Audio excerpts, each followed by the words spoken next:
গত মঙ্গলবার ছেলের স্কুলে পিঠা উৎসব ছিল। সেই উপলক্ষে টিচাররা বলে দিয়েছিল যাতে এক রকমের পিঠা 5টা করে দিয়ে দেওয়া হয়। এর আগের দিন সোমবার ছিলাম আমার মামির বাসায়, যেহেতু শিবরাত্রি সেখানে পালন করেছি, তার জন্য চলে আসা, না হলে আরও একটা দিন থাকতাম। ফ্রিজে দুধ সবসময় থাকে, তাই ভাবলাম খিরসা পাটিসাপটা বানিয়ে দিই। নমস্কার আদাব সবাইকে, কি অবস্থা সবার, কেমন আছেন? বেশ অনেকদিন পরে আরও একটি ব্লগ নিয়ে চলে আসলাম। আশা করি পুরো ব্লগটির সাথে থাকবে। খিরসা বানানোর জন্য আমি দুধ জাল করে নিয়েছি। তারপরে দুধে আমি 2-3টা এলাচ দিয়ে দিয়েছি গোটা, গুঁড়া ছিল না তাই। কিছুটা দুধ আমি সরিয়ে রেখেছিলাম, তাতে 2 চামচ চালের গুঁড়া মিশিয়ে নিয়ে দুধের মধ্যে দিয়ে দিই। একটু করে লবণ আর গুড় অ্যাড করে দিই। এরপর আস্তে আস্তে জাল করে নেওয়ার পর এভাবে ঘন হয়ে এসেছে। হিসাবটার ব্যাটারটা আমি চালের গুঁড়া ময়দা 2টা দিয়েই করেছি। 2 কাপ চালের গুঁড়ায় আধা কাপ ময়দা দিয়েছি, এর সাথে দিয়েছি চিনি, লবণ আর দুধের গুঁড়া। এরপর ঠান্ডা পানি অল্প অল্প অ্যাড করে আমি ব্যাটারটা তৈরি করে নিয়েছি।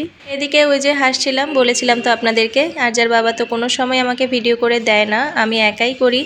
তো ঘুম থেকে উঠতেই অনেকটাই লেট হয়ে গেছিলো, কারণ শিবরাত্রি, একাদশী সব কিছু মিলিয়ে শরীরটা অনেক দুর্বল হয়ে গেছিলো। আর যার বাবা বলছিল যে তোমাকে আর ক্যামেরা অ্যাঙ্গেল চেঞ্জ করতে হবে না, দাও আমিই করে দিই। ভূতের মুখে রাম নাম আর কি। টিফিন বক্সে হচ্ছিল না, তো এটাতে করে দিয়ে দিলাম। বাপ আর ছেলেকে বিদায় দিয়ে দিলাম, মা আর মেয়ে পরে যাবো। মেয়ে তখনও ঘুম থেকে উঠেনি, তো ওকে উঠিয়ে খাইয়ে রেডি করে নিলাম। এই তো দেখতেই পাচ্ছেন চোখ মুখের অবস্থা, আর এখনো ঘুম কাটেনি, চোখে এখনো ঘুম। আমরা যাওয়া পর্যন্ত ওর বাবা স্কুলে ছিল, আর ছেলে বারবার করে বলে দিয়েছে আমরা যেন যাই। অনেক আগে শুরু হয়ে গেছে, শুনলাম আগে বাচ্চাদেরকে লাইন ধরিয়ে পিঠা খাওয়ানো হয়েছে। যাক, এই সুবাদে আমার ছেলেও খেলো, নাহলে এ তো কিছুই খেতে চায় না, পিঠা তো খায় না। দেখতেই পাচ্ছেন পুরো পিঠার মেলা বসে গেছে, বেশ কয়েক ধরনের পিঠা আছে এখানে। এখানে ম্যাডামরা দুষ্টুমি করছিল যে মায়েরা খেতে পারবে, কিন্তু বাবারা যদি খায় টাকা দিয়ে খেতে হবে। এদিকে একটা মেয়ে নাচ করছিল খুব সুন্দর।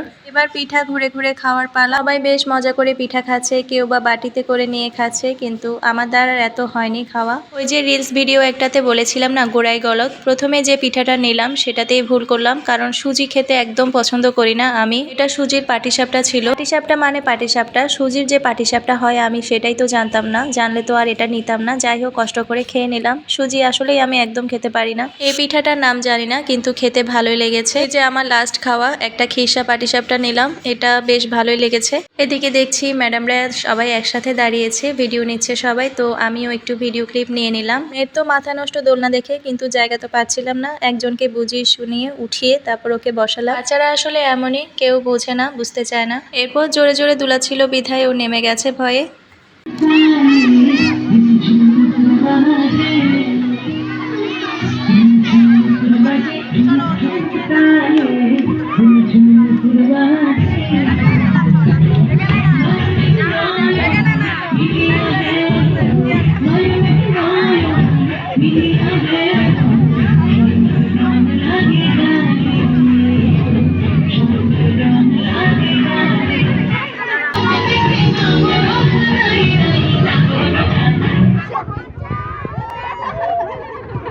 ম্যাডামরা সবাই খুব ফ্রেন্ডলি বাচ্চাদের সাথে, গার্ডিয়ানদের সাথে, তো অনেক মজা করাই হলো। ছেলেকে তো খুঁজে পাচ্ছিলাম না পুরো অনুষ্ঠান জুড়ে, শেষে এই যে পেলাম। এসে আমাকে বলছিল ওর বন্ধু নাকি একটা ফুটবল খেলতে গিয়ে হাতের আঙ্গুল ভেঙে ফেলেছে, তো এটা শুনে খুব খারাপই লাগছিল। চলে যাব, দেরি আর করবো না, কারণ বাসায় তো রান্না করা বাকি আছে। আজ তবে আসি। ভিডিওটি কেমন লাগলো অবশ্যই আমার কমেন্ট বক্সে জানিয়ে যাবেন। Thanks for watching.